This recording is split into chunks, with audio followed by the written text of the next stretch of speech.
Откуда мы родом? Где наши корни? И как мы появились? Если ты религиозен, то ответ, скорее всего, для тебя очевиден. Но что, если я скажу тебе, что существует история сотворения мира, которая значительно старше той, что изложена в Библии? И мы говорим здесь не просто о нескольких веках, а о десятках тысяч лет. И что, если основные мировые религии просто взяли эту историю сотворения позже и изменили ее? Есть люди, которые не хотят, чтобы ты смотрел это видео, потому что оно расходится с господствующими взглядами. Ты не должен знать, что Адам не был первым человеком. Книга Бытия гласит: «И создал Бог человека, по образу своему, по образу Божию сотворил его, мужчину и женщину сотворил их». И далее: «И образовал Господь Бог человека из праха земного, и вдунул в ноздри его дыхание жизни. Так человек стал живым существом». В Коране ситуация очень похожа. В суре 23 мы читаем: «Мы создали человека из экстракта глины». Так уж сложилось, что менее религиозные люди не могут понять смысл подобных мифов о сотворении мира. Идея о том, что человек появился из комка земли, в который затем было вдохнуто божественное дыхание жизни, кажется слишком невообразимой. Захария Ситчин тоже был одним из тех людей, которые отвергали библейскую историю сотворения мира. Однако это не значит, что американец был сторонником современной теории эволюции. Совсем наоборот. Если хочешь, взгляды писателя были даже более противоречивыми, чем доктрины, которых придерживается церковь. Ситчин принадлежал кругу известному своими, скажем так, альтернативными взглядами. Ситчин родился в Баку 11 июля 1920 года и умер в Нью-Йорке 9 октября 2010 года. Он был ярым сторонником доастронавтики. Краткое напоминание. Эта паранаука основана на предположении, что древних людей регулярно посещали внеземные разумные существа. Но поскольку жители Земли просто не могли объяснить футуристические технологии своих странных гостей, им в ответ поклонялись как богам. Однако Захария Ситчин вывел эту спорную отправную точку на совершенно иной уровень. В своей книге «12-я планета», которая была опубликована в 1976 году, автор выдвинул гипотезу о том, что за Нептуном есть еще одна планета, неизвестная человечеству. Эта планета носит имя Нибиру, и на своей длинной эллиптической орбите небесное тело погружается в нашу Солнечную систему примерно каждые 3600 лет. Звучит все это хорошо, но какое отношение неизвестная планета имеет к Земле и человечеству? Ну, очень просто. Если следовать мыслям Ситчина, то без Нибиру нас и нашей родной планеты вообще бы не существовало. Что шумеры рассказывают об инопланетянах? Если в Ветхом Завете вначале сотворил небо и землю Бог, то в 12-й планете речь идет о судьбоносном столкновении, которое проложило путь к нашему земному дому. Согласно сюжету, Нибиру когда-то столкнулась с Тиамат, другой планетой, которая, по слухам, располагалась между Марсом и Юпитером. Однако эта галактическая катастрофа дала начало не только нашей Земле, но и поясу астероидов и комет. Мягко говоря, эта теория звучит несколько надуманно. Но Ситчин считал, что она может быть подкреплена вескими доказательствами. Доказательствами, которые мы находим в самой древней из известных историй сотворения мира. Чтобы понять, о чем идет речь, нам нужно взглянуть на легендарные шумерские глиняные таблички. Хорошо известно, что эти древние реликвии украшены одной из величайших вех шумеров – клинопись. Обнаруженная более 100 лет назад на территории нынешнего Ирака, эти артефакты оцениваются в 3700 лет. Ты наверняка уже слышал слово «аннунаки», а если разложить его по полочкам, то это термин, которым шумеры описывали инопланетян. Захарий Ситчин был убежден в этом. Согласно Ситчину, то, что консервативные исследования трактуют как мифологические божества, были внеземными существами, чудесным образом спустившимися с небес на Землю. На самом деле и мифологию, и доастронавтику объединяет один и тот же принцип. Аннунаки были существами, пришедшими с небес. Согласно Ситчину, эти существа попали на Землю не случайно. Они посетили нашу родину, чтобы добывать ценное сырье.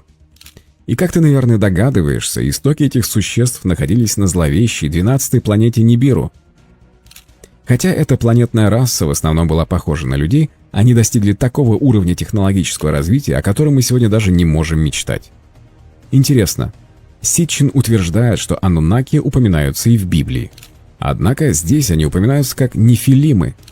Хотя на немецкий этот термин переводится как «сыны Божьи», в 6 главе Бытия говорится следующее. «В те дни, а также и после них, на земле были исполины.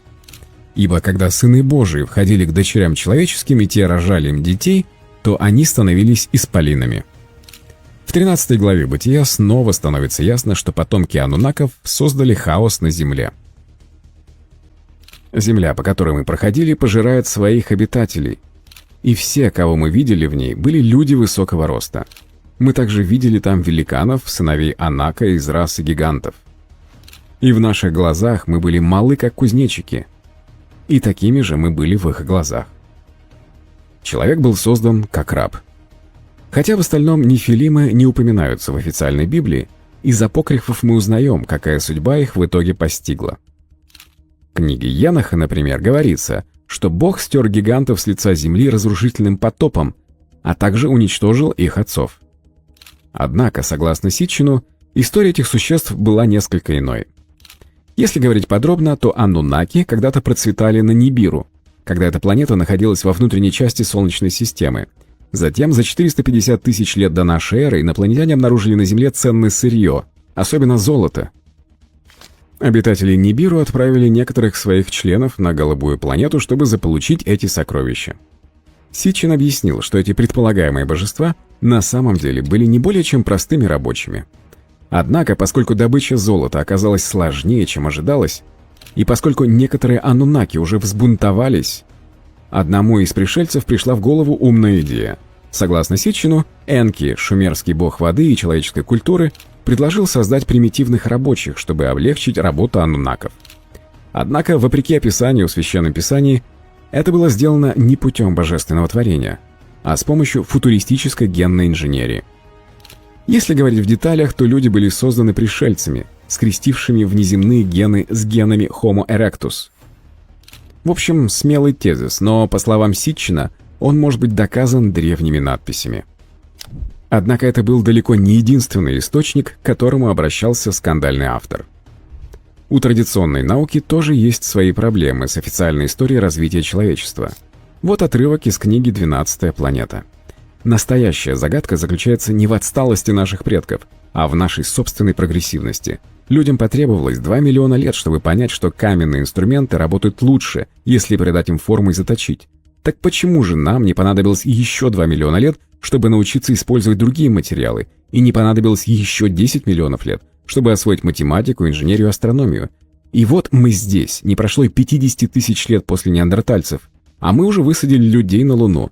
Очевидный вопрос: действительно ли мы и наши древние предки самостоятельно совершили скачок к развитой цивилизации?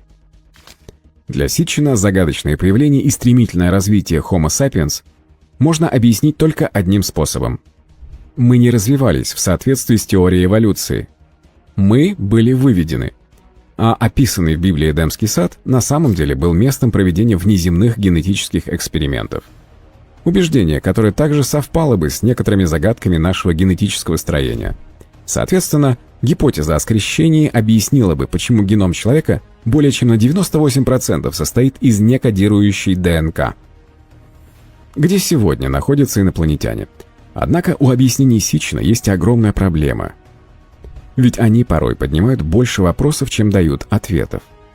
Если люди действительно были созданы внеземным видом, как трудовые рабы, то почему мы сегодня свободны? И самое главное, почему нет никаких следов наших внеземных создателей? Но по порядку. Согласно Ситчину, в древних писаниях сообщается, что предполагаемые боги ввели человеческое царствование. С тех пор оно должно было выступать в качестве посредника между человечеством и ануннаками. Так была установлена доктрина божественного права королей, которая просуществовала тысячи лет. Чтобы понять, что произошло дальше, нам нужно еще раз взглянуть на судьбу города Ур. Будучи одним из древнейших шумерских городов, начало существования Ура датируется 4000 годом до нашей эры. Однако в некоторых записях говорится о злом ветре, который разрушил город примерно в 2000 году до нашей эры. Однако, по мнению Ситчина, это всего лишь метафора, описывающая радиоактивные осадки. На самом деле, как утверждается, ануннаки рассорились друг с другом настолько, что их конфликт перерос в разрушительную ядерную войну. В результате с человечества также было снято рабское ярмо, и инопланетяне отступили в просторы космоса. Ну и, конечно же, правительство и современные ученые обо всем этом знают. Однако они осознают и другой факт.